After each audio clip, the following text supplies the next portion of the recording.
In this video, I want to go through the F-stat, more specifically on how we arrive at the critical value for the F-statistic, as we will be dealing specifically with regression analysis.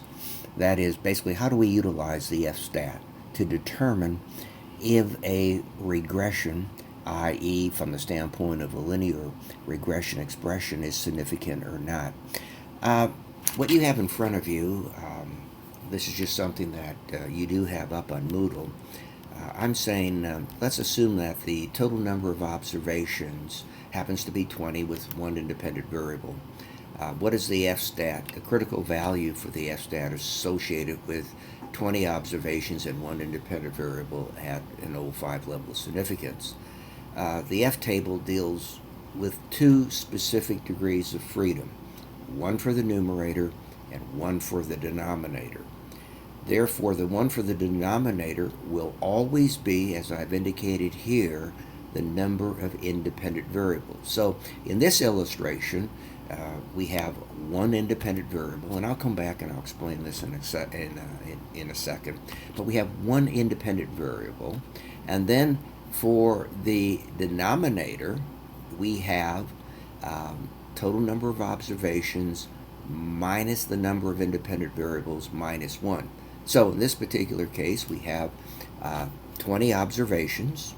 We have one independent variable minus 1. So therefore, we would have 18. So the degrees of freedom that pertain to the numerator is 1. The degrees of freedom that pertain to the denominator is 18, and that's what I've indicated here. In other words, this is how it will be written out. The critical value for the F-stat would be, and I'm just utilizing here, as you can see, a 5% level of significance, one independent variable, and 18 degrees of freedom. This would be for our numerator, df1, and this would be df2, would be greater than 4.41. So the bottom line is that, once again, in the utilization of linear regression, we can utilize the F-stat to determine if this equation, if this linear expression is significant or not to forecast. Because really that's what we want to do with regression analysis, is to forecast something. So if we come up with an equation, a mathematical model, which we are saying is a simple linear expression, if it's significant, we will say, yes, this is a good forecasting equation, good forecasting model to utilize. So let me digress here for a second. As I said, this is in your Moodle for weeks for weeks 7 and 8. Now, let me kind of go back over here and show you what I was referring to.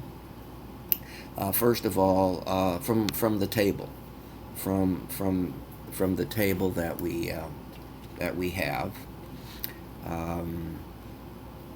Once again, this is also available from Moodle in weeks 7 and 8.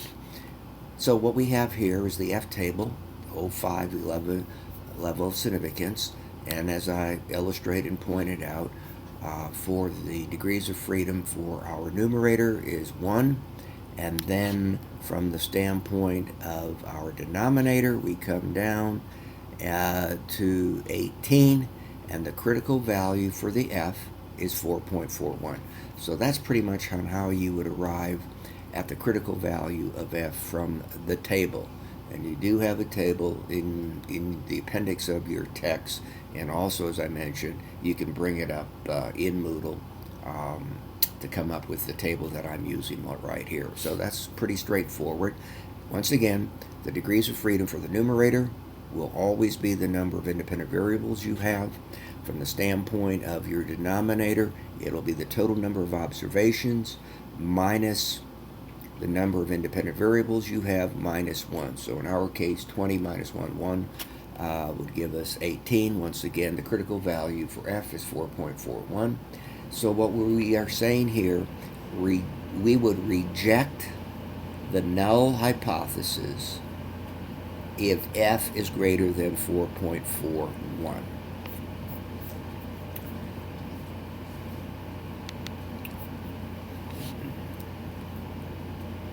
This is the information we have. We have the S&P 500, we have a stock XYZ, and total of 20 observations. The S&P 500 will be our independent variable, stock XYZ would be our dependent variable, and just to kind of what I'm focusing in on here, because I want to get to the statistical summary, is I'm saying that stock XYZ is dependent upon what happens to the S&P 500. So the S&P 500 is our independent variable or predictive variable. I use those interchangeably, independent predictive variable. So yes, whatever happens to the market, right, should have an impact on what happens to the stock XYZ. So when I ran the regression, the regression here, came up with the results.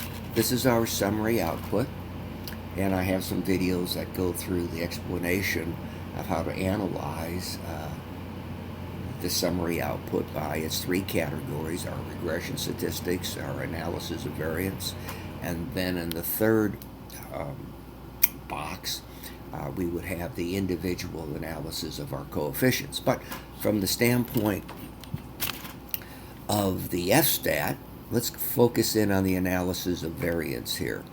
You can see that the calculated value for F is 390.96.